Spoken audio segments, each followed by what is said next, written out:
Shah Rukh ने कहा है कि that he owes his career to you. Patthar Ke Phool was an unqualified hit. Sippy Saab wanted me to make another film with Salman and Raveena. But I had already met Shah Rukh. He was already living in my house. But at that point, he didn't want to do films. Gauri had said, you can't do films, you can do TV. You can't launch actors by putting them into films. Unless the film is not successful and profitable, the actor doesn't get launched. I told Mr. GPCP, I want to sign the boy. He refused. He said, of course not. We'll take somebody else. I don't think he's star material. I took him to Rakesh Roshan's office, and Rakesh Roshan signed him for a small role in King Uncle. And then Rajiv Mehra, with whom I had made Gavahi, signed him for Chamatkar. How do you rate him as a businessman? Oh, he's the best businessman in the industry. The best. In all these years, you went to Mannat only once. You've not met his children apparently. Now I've been to Mannat twice. Once when I signed him for Raju, I didn't sign him, there was no paperwork, but when I went to meet him to do the film, at that time he made me meet Aryan, who was very young, 12 years ago. And then 4 years ago, when I went to Shah Rukh's birthday party.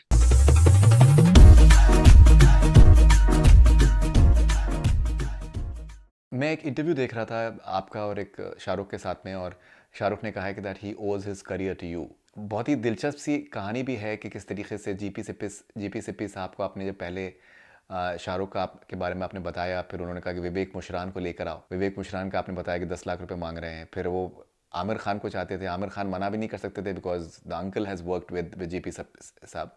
सो आमिर ने apparently आपको एक advice दी कि आप ऐसा बोलिए कि आमिर कह रहे हैं कि आमिर के पास करना चाहते हैं लेकिन उनके पास डेट्स नहीं है. जो दोस्त हैं उनको ये चांस मिल सकता है. सो इन अ वे Shahrukh like in a way he got benefited from Aamir's I think act as well. How do you look back on all these things? Patthar Ke Phool was an unqualified hit. Sippy Saab wanted me to make another film with Salman and Raveena. But I had already met Shah Rukh. He was already living in my house. But at that point, he didn't want to do films. Gauri had said, you can't do films, you can do TV. But his mother died, and he decided that he wanted to be a superstar in her memory. So he came back from Delhi after the funeral at 5 in the morning and said, will you make a film with me? I said, yes. He said, no, you have to swear it. If you're not going to make a film with me, I'm not coming into your house. Which I think was very sweet because where would he have gone at 4? So I said, of course I will. We put the bags into the living room. We went down to the President Hotel, which was just next door. And we sat in the coffee shop and Raju Bangia Gentleman was born. But you can't launch actors by putting them into films. Unless the film is not successful and profitable, the actor doesn't get launched. So we had to create a complete strategy. And the complete strategy was by making sure that the whole industry knew who he was. So I told Mr. GPCP, I want to sign the boy. He refused. He said, of course not. We'll take somebody else. I don't think he's star material. He sent me to Viveck Mushran, which is an interesting story. Viveck Mushran's secretary at that time was a wonderful gentleman called Madan Arora, who was Danny Saab's secretary. The office was in Kalumal Estate in Juhu. I went, Shah Rukh actually sat outside, and I sat with Madanji. Madanji said, I can't say no to GPCP, and you all have made Patthar Ke Phool. But I'm handling Viveck on behalf of Subhash Ghai, who's launching it. And Subhash ji says, 10 lakhs is the price we have to charge for Viveck and Manisha Koirala. So I told Mr. GPCP that, and he said, go to Aamir Khan. So I went to Aamir. He was shooting for the Lux ad at Natraj studio. Shah Rukh was with me again sitting outside. And Aamir was wonderful. He said, I would love to work. I cannot say no to Mr. GPCP. But I don't have dates for a year, Vivek. If you're willing to wait for a year, I'll happily do the film. So GPCP was not willing to wait a year either. And then I met with Shah Rukh at Shashi Kapoor's party of Ajuba, Rakesh Roshan. I took him to Rakesh Roshan's office, and Rakesh Roshan signed him for a small role in King Uncle. And then Rajiv Mehra, with whom I had made Gavahi, signed him for Chamatkar. And word spread that stalwarts like Eagle Films and Sippy Films and Filmcraft, Rakesh Roshan, were interested in this boy. I had to keep myself out of it. Viveck Vaswani, Shah Rukh Khan is no news. Viveck Vaswani signing Shah Rukh Khan is no news. GPCP signing Shah Rukh Khan is big news. And then GPCP calls me and says, sign this paper. So I said, what is this paper? He said, you waive all your rights and profits to Patthar Ke Phool so that we can make Raju Ban Gaya Gentleman.